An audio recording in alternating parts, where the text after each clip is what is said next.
एवमेतद्यथार्थत्वम् आत्मानं परमेश्वर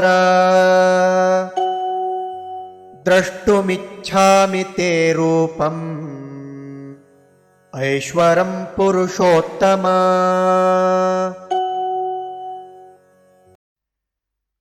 एवम् एतत् यथा आत्थत्वम् आत्मानं परमेश्वर द्रष्टुम् इच्छामि ते रूपम् ऐश्वरं पुरुषोत्तम।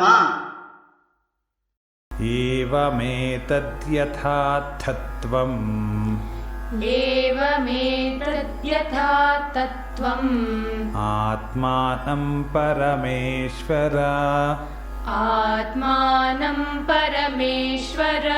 द्रष्टुमिच्छामि ते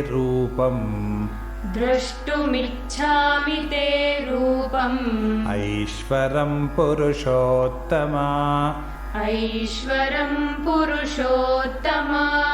एवमेतद्यथार्थत्वम् आत्मानं परमेश्वर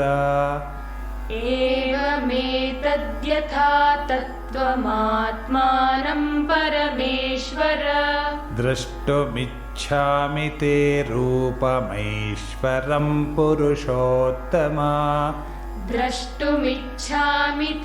रूपमैश्वरं पुरुषोत्तम।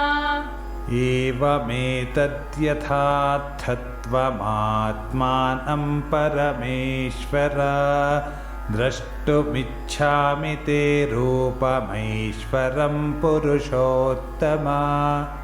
एवमेतद्यथार्थत्वमात्मानं परमेश्वर द्रष्टुमिच्छामि ते रूपमैश्वरं पुरुषोत्तम।